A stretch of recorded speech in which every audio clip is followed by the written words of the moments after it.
Pregnancy के बारे में पता लगने के बाद अब हर महिला को सिर्फ अपने डिलीवरी का ही इंतज़ार होता है। हर फीमेल लगभग यही चाहती है कि उसकी डिलीवरी नॉर्मल हो। लेकिन आपको कैसे पता चलेगा कि आपकी डिलीवरी नॉर्मल होगी या फिर सिजेरियन? प्रेगनेंसी के टाइम पे जब आप रेगुलर चेकअप्स के लिए जाते हैं तो अल्ट्रासाउंड वगैरह से ये तो पता चल जाता है कि डिलीवरी की डेट क्या होगी। लेकिन अगर आपकी प्रेगनेंसी में कुछ कॉम्प्लिकेशंस होते हैं तो डॉक्टर आपको पहले ही सिजेरियन डिलीवरी के लिए आगाह कर देता है। लेकिन इसका मतलब ये नहीं है कि अगर आपकी प्रेगनेंसी बहुत ही नॉर्मल जा रही है और उसमें कोई भी कॉम्प्लिकेशंस नहीं है तो आपकी डिलीवरी नॉर्मल ही होगी। बहुत बार ऐसा होता है कि प्रेगनेंसी में कोई कॉम्प्लिकेशंस नहीं होते, लेकिन डॉक्टर्स को डिलीवरी के टाइम पे सिजेरियन मेथड से बच्चे को बाहर लाना पड़ता है। आज के इस वीडियो में हम आपको इसी के बारे में बताने आए हैं। हम आपको उन सिम्टम्स के बारे में बताएंगे जिससे आपको पता चले कि आपकी डिलीवरी नॉर्मल होगी या फिर सिजेरियन। ये वीडियो बहुत ही इन्फॉर्मेटिव होने वाला है, इसलिए इसे एंड तक देखिए। आजकल की लाइफस्टाइल की वजह से डिलीवरी में बहुत ही ज़्यादा कॉम्प्लिकेशंस आने लगे हैं।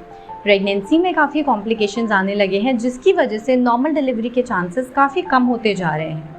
इनफैक्ट आजकल फीमेल्स भी सोचती हैं कि सिजेरियन डिलीवरी हो जाए क्योंकि वो ज़्यादा इजी होती है और उसमें नॉर्मल डिलीवरी की तरह दर्द नहीं होता।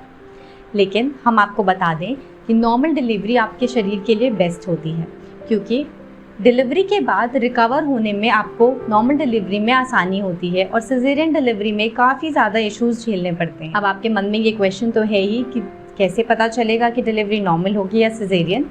तो चलिए देखते हैं इसके क्या सिम्टम्स हैं। नॉर्मल डिलीवरी के सिम्टम्स जानने से पहले ये जान लेते हैं कि नॉर्मल डिलीवरी होती क्या है। तो इसमें क्या होता है कि आपके वेजाइना से बेबी को बाहर निकाला जाता है और इसमें कोई भी सर्जरी की ज़रूरत नहीं होती। कभी कभी ऐसे चांसेस होते हैं जिसमें वेजाइना में एक छोटा सा कट देना पड़ता है ताकि बेबी को निकालने में ईजी हो, लेकिन ये ज़रूरी नहीं है कि ये हर नॉर्मल डिलीवरी में किया जाए। ये टोटली डिपेंड करता है आपके वेजाइना के शेप और साइज़ पे और आपके बेबी की ग्रोथ में।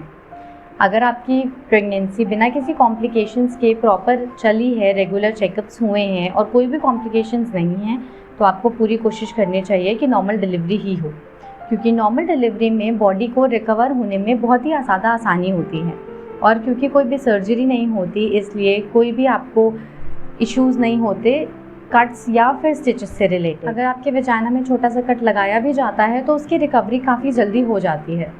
जहाँ तक दर्द की बात करें तो नॉर्मल डिलीवरी में काफ़ी दर्द होता है, लेकिन जो माँ बनने की खुशी होती है उसके आगे ये दर्द कम पड़ जाता है। हर फीमेल में अलग अलग समस्याएं और अलग अलग सिम्टम्स होते हैं। बहुत बार ऐसा होता है कि कुछ महिलाओं को पूरी प्रेगनेंसी के द्वारा कोई भी कॉम्प्लिकेशंस नहीं होते, कोई भी इश्यूज़ नहीं होते और डिलीवरी के टाइम पे भी उन्हें ज़्यादा दर्द नहीं होता और नॉर्मल डिलीवरी हो जाती है। लेकिन वहीं कुछ औरतें ऐसी होती हैं जिनको पूरी प्रेगनेंसी के दौरान कुछ ना कुछ समस्याएँ लगी रहती हैं। साथ ही साथ जब डिलीवरी होती है तो उन्हें नॉर्मल से ज़्यादा ही पेन होता है। हम आपको यही सलाह देंगे कि अगर आपके डॉक्टर ने नॉर्मल डिलीवरी की संभावना बताई है तो आप नॉर्मल डिलीवरी ही करवाएं, क्योंकि उससे रिकवरी बहुत ही ज़्यादा इजी हो जाती है और आपके शरीर को रिकवर होने के लिए उतना टाइम नहीं लगता जितना सिजेरियन में लगता है। अब चलिए देखते हैं नॉर्मल डिलीवरी के क्या सिम्टम्स हैं।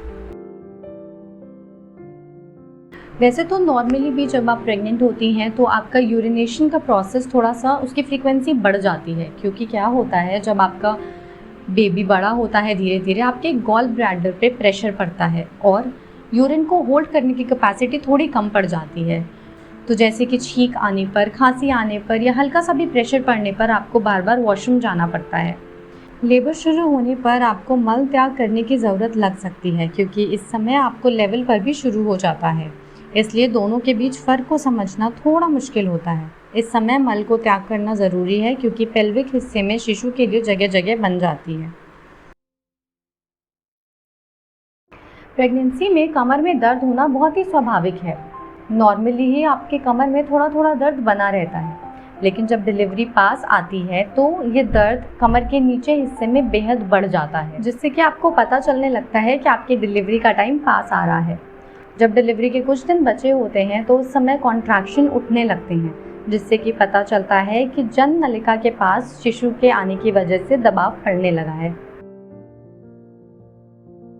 प्रेगनेंसी के दौरान गर्भ में भ्रूण अमनियोटिक फ्लूइड की एक थैली होती है, यह थैली बेबी को प्रोटेक्ट करने का काम करती है, लेकिन जैसे ही लेबर शुरू होता है तो ये थैली फट जाती है और इसके अंदर जो बेरंग पानी होता है वो बाहर आ जाता है। जैसे ही आपकी थैली फट जाए आपको तुरंत हॉस्पिटल जाना चाहिए। प्रेगनेंसी के दौरान गर्भाशय में म्यूकस प्लग बनता है जो मोटा चिपचिपा होता है। यह गर्भाशय में नमी बनाए रखने और गर्भाशय को बैक्टीरिया से बचाने का काम करता है। डिलीवरी डेट आने पर गर्भाशय फैलने लगता है, जिसकी वजह से म्यूकस ढीला होकर अपने आप निकलने लगता है। यह बेरंग, भूरा, गुलाबी या हल्के से खून के धब्बे लिए हो सकता है। म्यूकस प्लग निकलने के कुछ दिन या हफ्ते बाद ही आपको डिलीवरी हो सकती है। अगर आपकी प्रेगनेंसी बहुत ही नॉर्मल रही है, उसमें कोई भी कॉम्प्लिकेशंस नहीं आए हैं, तो ये ज़रूरी नहीं कि आपको सिजेरियन डिलीवरी की ज़रूरत नहीं पड़ेगी। बहुत बार ऐसा हुआ है कि बिना किसी कॉम्प्लिकेशन वाली प्रेगनेंसी में भी डॉक्टर्स को सिजेरियन डिलीवरी करना पड़ा है। सिजेरियन डिलीवरी, जिसे कि सी सेक्शन या फिर सिजेरियन सेक्शन के नाम से भी जाना जाता है, इसमें माँ के पेट में और गर्भाशय में चीरा लगाकर बच्चे को जन्म दिया जाता है। सिजेरियन डिलीवरी प्रेगनेंसी के 39वें हफ्ते के पहले की जाती है, जिससे कि बच्चे को ग्रो होने का प्रॉपर टाइम मिल जाए। लेकिन बहुत बार ऐसा भी होता है कि कुछ इश्यूज़ की वजह से टाइम से पहले सिजेरियन डिलीवरी करनी पड़ सकती है। इस सर्जरी की वजह से आपको स्टिचेस आते हैं, लेकिन आजकल स्टिचिंग की जगह पेस्टिंग ने ले ली है। बहुत से हॉस्पिटल्स हैं जो स्टिचेस की जगह पेस्टिंग का इस्तेमाल करते हैं।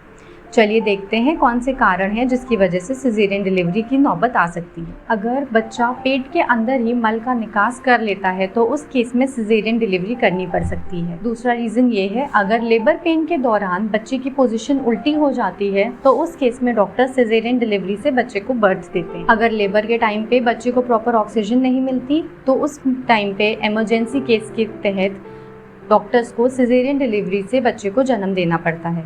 सिजेरियन डिलीवरी का एक महत्वपूर्ण कारण प्लेसेंटा भी है। जब प्लेसेंटा में पानी का लेवल कम होता है, जिसकी वजह से बच्चे को पर्याप्त पोषक तत्व और ऑक्सीजन नहीं मिल पाती, तो ऐसी कंडीशन में डॉक्टर माँ को सिजेरियन डिलीवरी करने की सलाह देते हैं। अगर माँ एक टाइम पे एक से ज़्यादा बच्चों को जन्म दे रही है और लेबर पेन के द्वारा डिलीवरी करने में वो असफल रहती है, तो ऐसे केस में डॉक्टर सिजेरियन डिलीवरी से बच्चों को बाहर निकालते हैं। अगर डिलीवरी के दौरान माँ का ब्लड प्रेशर बहुत हाई हो जाता है तो बच्चे के दिल की धड़कनें भी बहुत बढ़ जाती हैं। उस केस में भी सिजेरियन डिलीवरी के चांसेस होते हैं। इन सब रीज़न्स के अलावा जो एक बहुत ही इंपॉर्टेंट रीज़न है वो है माँ की हेल्थ। अगर माँ बहुत ही ज़्यादा बीमार रहती है, कोई हार्ट डिजीज़ है या फिर डायबिटीज़ है, तो इन सब केसेस में नॉर्मल डिलीवरी अवॉइड करके सिजेरियन सर्जरी करके बच्चों को बाहर निकाला जाता है। नॉर्मल डिलीवरी के लिए हमेशा खुश रहें और सकारात्मक सोचें। हमेशा हाइड्रेटेड रहें, स्ट्रेस ना लें, अपना वेट ज़्यादा ना बढ़ने दें, हमेशा अच्छी नींद लें और नॉर्मल डिलीवरी के लिए आप कुछ योगा भी कर सकते हैं।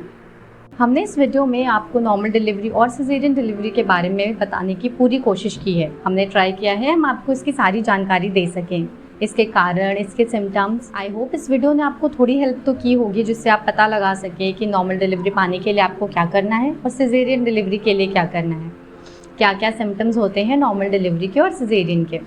अगर आपको ये वीडियो पसंद आया हो तो हमें लाइक करके, कमेंट करके बताइए कि आपको ये वीडियो कैसा लगा, और इसे उन लोगों को शेयर करिए जो ऑलरेडी प्रेगनेंसी में हो या फिर जो प्रेगनेंसी के लिए ट्राई कर रहे हैं। जिन जिन लोग के लिए भी ये हेल्पफुल हो उन तक ये वीडियो पहुँचाइए।